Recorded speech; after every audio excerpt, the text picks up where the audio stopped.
जिहाद का जो तात्पर्य होता है वो किसी का कत्ल करना नहीं होता है।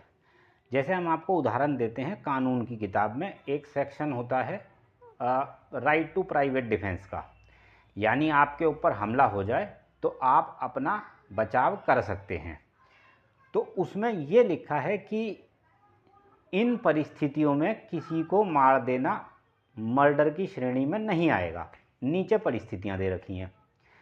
अब उसमें से ये लाइन आपने हटा दी कि इन परिस्थितियों में, और आगे से ये लाइन हटा दी कि जो नीचे परिस्थितियां दे रखी हैं, और बताया क्या कि जज साहब ये देखिए इसमें लिखा है किसी को मार देना, मर्डर कर देना अपराध की श्रेणी में नहीं आएगा।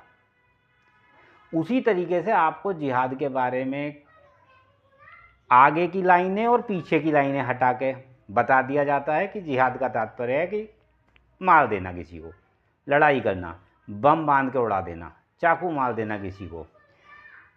संघर्ष जो करने के लिए कहा गया है वो अत्याचार के अगेंस्ट कहा गया है कि आपके ऊपर हमला हो जाए, आपकी ज़मीनों पर कब्जा हो जाए, आपकी जान पर बनाए, उस समय आपको हथियार उठाना है। तो वो कानून के इनलाइन ही है। और वो कब तक उठाना है? जब तक वो हमला पिछड़ ना जाए। ठीक है, जैसे ही हमला पछड़ जाता है आपको रुक जाना है। आगे लिखा है कुरान में कि अल्लाह बहुत दयालु है। जैसे ही हमला करने वाला रुक जाता है आप भी रुक जाओगे।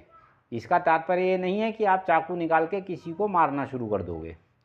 तो पहले सही अर्थों में अपने धर्म को स्वयं समझिए, अन्यथा आप अपनी गतिविधियों के थ्रू अपने ही धर्म के बारे में नेगेटिविटी फैलाते रहेंगे, उसको एक राक्षसी ग्रंथ के रूप में प्रसारित करते रहेंगे।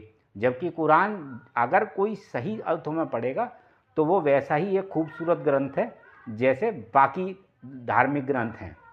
उसमें ना किसी को मारने की बात की हुई है, ना किसी के ऊपर अत्याचार की बात की हुई है, ना किसी के ऊपर उपद्रव की बात की हुई है।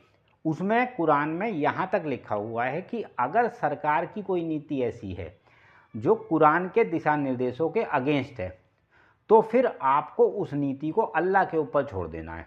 आपको स्वयं हथियार उठा के सरकार के खिलाफ विद्रोह नहीं कर देना है। आपको स्वयं अपना कानून स्थापित करने की कोशिश नहीं कर देनी है। तो ये जो आतंकवादी घटनाएं आपके दिमाग में भरी जाती है, आतंकवादी सोच, ये उन आतंकवादी मानसिकता के उलेमा और मौलवियों द्वारा भरी जाती है जो स्वयं आप लोगों का यूज़ करके अपने लिए एक अच्छा लाइफ स्टाइल अरेंज करते हैं। तो इसीलिए हम आपसे बोलेंगे कि आप लोग सबसे पहले अपना धर्म कई व्याख्याकर्ताओं की भाषा में पढ़िए, उसके बाद आप समझिए अपने धर्म ग्रंथ को कि वो क्या कहता है, उसका मतलब क्या है। धन्यवाद।